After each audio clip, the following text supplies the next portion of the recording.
Good morning, Kings Creek Country Club. This is Don Byerly, General Manager but incognito today as Barbecue Pit Master. Just wanted to say good morning. It's about 6:30 a.m. We're going to get our barbecue started for today. It's our special, our family meal special today, or for this evening for dinner, and then also for tomorrow. We're doing pulled pork and smoked barbecue ribs, baby back ribs. We're also going to smoke a brisket, which that'll actually go into the barbecue baked beans. We also have seeded slaw and Chef Nick's mac and cheese. That's all part of the meal tonight. $25 for 2 people or $50 for 4 people. So I'm going to get started here. I already have some of the charcoal, half of it in here. There's 40 pounds total of natural wood charcoal. That's lumped charcoal, not briquettes. So 20 pounds in. I'm going to put the other 20 pounds.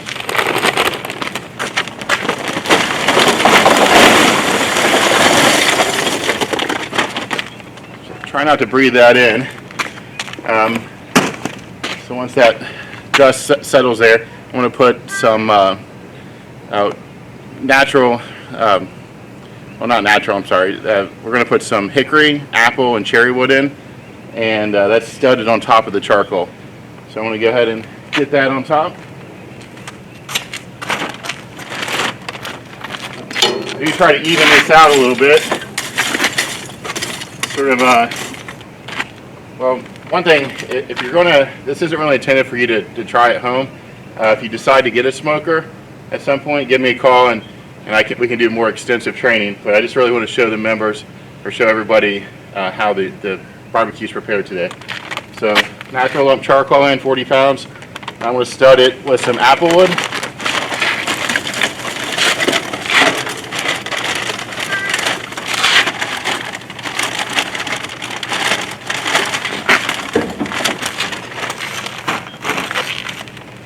And I have some hickory.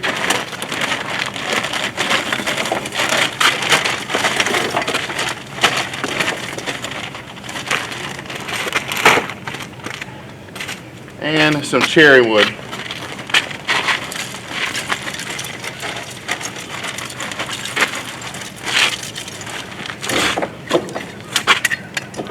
So I typically use hickory and some type of fruit wood, but I prefer cherry and apple. I feel like those 3 combinations make a delicious smoke profile on the meat. I don't really prefer mesquite. Maybe for like a smoked salmon or something, but the mesquite can be pretty strong. Okay. So this is a 6-foot trailer, barbecue trailer. I've actually owned this for over 10 years now. It's been in Columbus, Ohio at the Heritage Golf Club, and then I took it with me to New Orleans where I worked at Audubon, and now it's back up north in Rehoboth Beach. So it's got it in Lancaster, PA. It's a Meadowbrook rig, and it's done wonders. I can do a 160-pound pig in here. It's about the biggest I can go in here at one time. And I've cooked thousands of pounds of meat, between brisket, pork shoulder, and ribs, and beer can chicken. So this is a little different than most smokers. It's direct heat smoke, but there is a baffle that protects the meat from flare-ups from the flame. So it's 6 foot of product. I put lighter fluid on 1 foot of each side, and then it'll slowly over 8 to 10 hours burn to the middle, keeping about a 225 to 250 degree temperature. So again, if you decide that you want to get into the smoking game, reach out to me. I can talk about smaller stuff, barbecue rigs for your backyard, or something bigger like this where you can feed the whole block. Okay, so I'm going to let this sit here for a little bit. I'll come back and we'll get it lit up, and then basically after about a half an hour of it being lit and getting the lighter fluid smell out of it, we'll be able to start putting the meat on. About 20 minutes for the lighter fluid to soak into the charcoal and into the wood briquettes. I'm going to go and get it lit. So I only have 1 foot of each side of this soaked with lighter fluid, and then like I said, it'll slowly over 8 to 10 hours burn into the middle, and it does do a pretty good job of maintaining a temperature of 225 to 250 degrees. This will be pretty welcome heat here. It's about 38 degrees right now outside.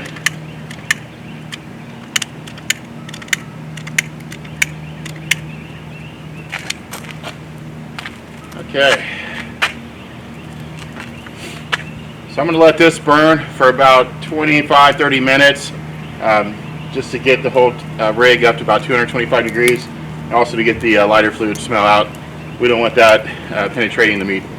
So with that, we'll let it burn for a while, and then I'll be back once we'll load it up with the brisket and the pork shoulder, which will eventually be the pulled pork.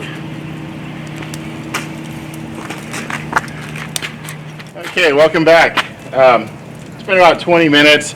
I'm going to give it a few more minutes here while I'm talking. So the next step is to get the baffle. I call it a baffle that goes in here. It's a piece of steel, and it actually protects the meat from the drippings. Because if the meat just dripped in here, it would flare up, and this would be impossible to smoke. So this is definitely key for this unit to work right. By putting the baffle in, the grease from the brisket or the pork will drip into it, and that's why it's at an angle going downwards towards the back, and then it'll drip into here and then into a pan I have on the ground here. So that's basically how this works, and that's how it can be a direct heat version of a smoker versus an indirect heat. The benefit to this is it almost creates a convection oven effect in here, the way the airflow goes through both ends, and it actually speeds up the cooking process. So I can get pulled pork with a bone in, nice and tender, in about 8 hours. I like to go a little longer than that. Typically we get the meat up to about 195, 198 degrees, but low and slow to get it to that temperature is also crucial. So an indirect heat model, it might add another 3 to 4 hours on to your cook time. So that's how this is definitely a little more efficient.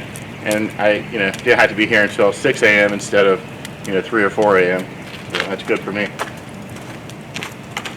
Okay, pretty heavy here, piece of steel.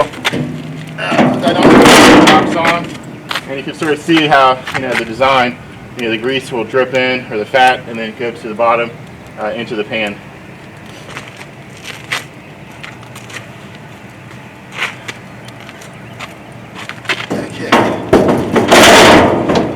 So I have two grates, two levels. I want to put the thicker cuts of meat, which would be the brisket and the pork shoulder, on the bottom. It can handle a little more heat. And then the other grate I'll put on top, and that's where the ribs will go. The ribs won't take as long. They're maybe a 3 to 4 hour, maybe up to 5 hours smoke time. And then the other cuts are going to take anywhere between 8 to 10 hours. So I'm going to go ahead and close this.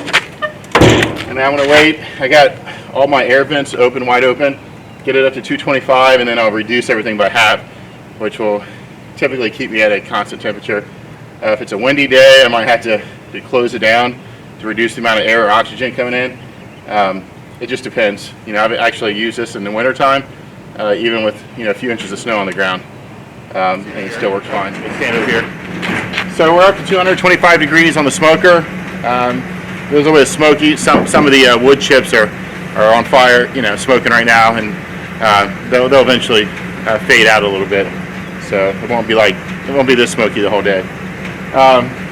Okay, so what we have here, like I said, we're going to do pulled pork tonight, which is the pork shoulder. They call it Boston butt, bone in. I prefer the bone in because it just gives more flavor, and it's a good way, other than the temperature of the meat, it's a good way to tell if it's done. It should just come right out when it's nice and tender. Beef brisket up here on the top. Chef got a prime Angus, a black Angus prime beef brisket, and that is actually going to go in the baked beans. So it'll be smoked, chopped up, thrown in the beans. We'll actually smoke the beans lightly too. Then I got 40 spare ribs. These are baby back ribs, and we have 40 of those. So these have been dry rubbed overnight. Our sous chef Glenn did these yesterday, with the house-made barbecue rub that we do here. We get a little lighter rub on the ribs and a little heavier on the thicker cuts of meat, the brisket and the pork shoulder. So a little smoky here. I'm going to go ahead and get this stuff on and get out of the smoke. Thank you. Okay, so I got all the meat loaded up. I couldn't fit maybe about 20 or 15 racks of ribs on here because the ribs only take 3 to 4 hours. That won't be any issue. I'll get these off when they're finished, and then I'll put the other ones on, and it should, it'll work out perfect as far as timing goes. Most of the ribs are on the top. I do have 6 or 7 on the bottom here in the middle where there's a little bit less heat, and then I'll probably throughout the day move them around, rotate them based on any of the hot spots. Brisket under here, the beef brisket, which will go in the beans, and then I have the 6 pork shoulders, also called a Boston butt.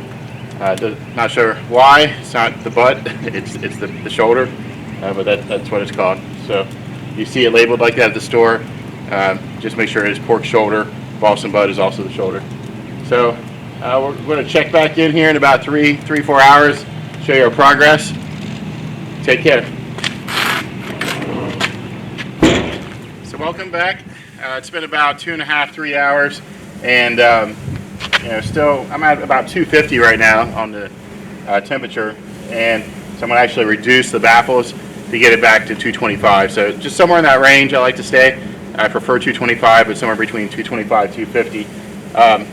Man, I wish we had smell-o-vision here because it just smells delicious. All that you can really smell the sweetness of the fruit wood, of the apple and cherry, and the hickory and the charcoal as well. And then even like part of the dry rub too from the grease drippings. But since we don't have smell-o-vision, it's not a thing yet. Just come through, drive around the cul-de-sac here in front of the clubhouse, and you'll be able to get a smell of what is for dinner tonight or tomorrow for the family meals. So actually here it's sizzling here. Ribs definitely look a lot different than what you saw earlier today when I first put them on. So there we go. Nice smoke, crust or bark on the outside. That'll continue. You still probably have another hour and a half to go, and then when they're finished, I actually will individually wrap them in foil, and then they sit at room temp for about an hour, and that's called the Texas crunch. So that's just a little technique to help get them a little more tender, and it helps. It's sort of like resting your steak. All the juices absorb back into the meat. So you can see the brisket underneath here, the pork shoulder. The fire is about halfway, so we still have a good 6-7 hours left of smoke and temperature. But yeah, it's exciting stuff. So again, we're offering this tonight, the barbecue special for the family meal for two people for $25 or 4 people for $50. It includes the baby back ribs, pulled pork, so that those pork butts or shoulders will shred and season with apple cider vinegar, a little crushed red pepper, salt and pepper, almost like a Carolina style seasoning to it, and then that'll be have some buns, condiments for those, and the brisket will be put into the baked beans, so brisket baked beans, and our seeded coleslaw, and finally we'll have the mac and cheese which Chef Nick is making for you tonight and tomorrow. So 2 for 25, 4 people for 50. Available tonight between 4 and 8, or tomorrow between 4 and 8. Thank you. I'm out.